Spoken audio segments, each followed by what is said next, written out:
Clip number 202۔ اس clip میں آپ قرآن پاک کی سورہ نساء کی آیت نمبر 97 سے 99 تک کی تلاوت، ترجمہ اور تفسیر قرآن صراط الجنان سنیں گے۔ بسم اللہ الرحمن الرحیم۔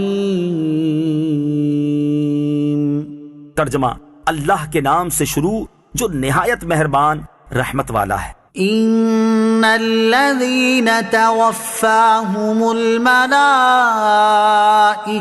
ظالمي انفسهم قالوا فيم كنتم قالوا كنا مستضعفين في الأرض قالوا ألم تكن أرض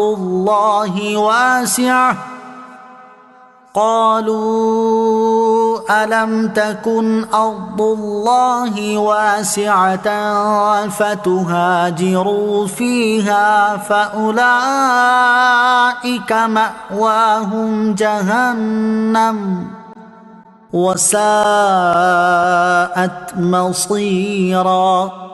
ترجمہ: بے شک وہ لوگ جن کی جان فرشتے اس حال میں قبض کرتے ہیں کہ وہ اپنی جانوں پر ظلم کرنے والے ہوتے ہیں، ان سے فرشتے کہتے ہیں تم کس حال میں تھے؟ وہ کہتے ہیں کہ ہم زمین میں کمزور تھے۔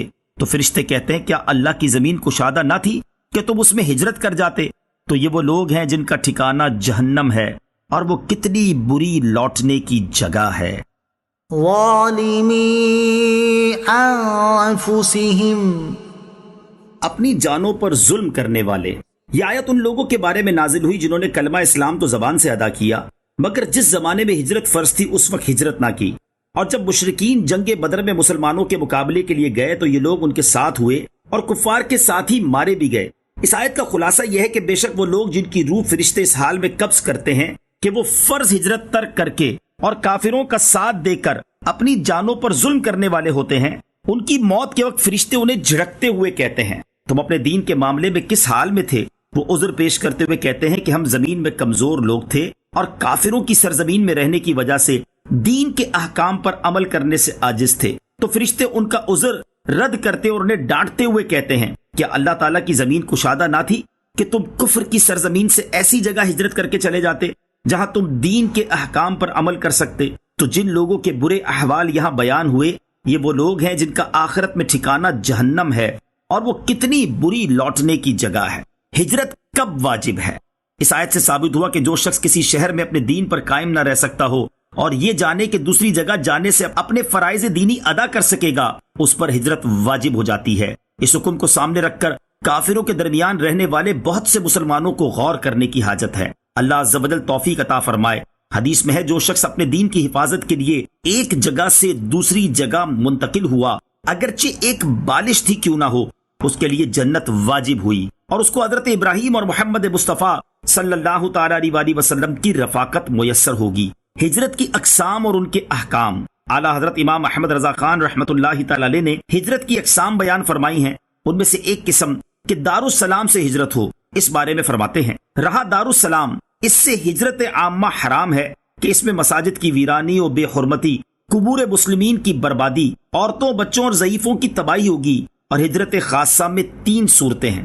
نمبر 1، اگر کوئی شخص کسی خاص وجہ سے کسی خاص مقام میں اپنے دینی فرائض بجا نہ لا سکے اور دوسری جگہ انہیں بجا لانا ممکن ہو، تو اگر یہ خاص اسی مکان میں ہے تو اس پر فرض ہے کہ یہ مکان چھوڑ کر دوسرے مکان میں چلا جائے، اور اگر اس محلے میں معذور ہو تو دوسرے محلے میں چلا جائے، اور اس شہر میں مجبور ہو تو دوسرے شہر میں چلا جائے۔ نمبر 2، یہاں اپنے مذہبی فرائض بجا لانے سے عاجز نہیں، اور اس کے ضعیف ماں یا باپ یا بیوی یا بچے جن کا نفقہ اس پر فرض ہے وہ نہ جا سکیں گے یا نہ جائیں گے، اور اس کے چلے جانے سے وہ بے وسیلہ رہ جائیں گے، تو اس کو دارالسلام سے ہجرت کرنا حرام ہے۔ حدیث میں ہے کسی آدمی کے گناہ گار ہونے کے لیے اتنا کافی ہے کہ وہ اسے ضائع کر دے جس کا نفقہ اس کے ذمے تھا۔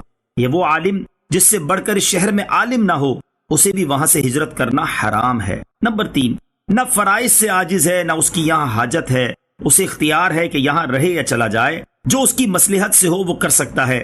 یہ تفصیل دارالسلام میں ہے۔ إلا المستضعفين من الرجال والنساء والولدان لا يستطيعون حيلة ولا يهتدون سبيلا فأولئك عسى الله أن يعفو عنهم وكان الله عفوا غفورا۔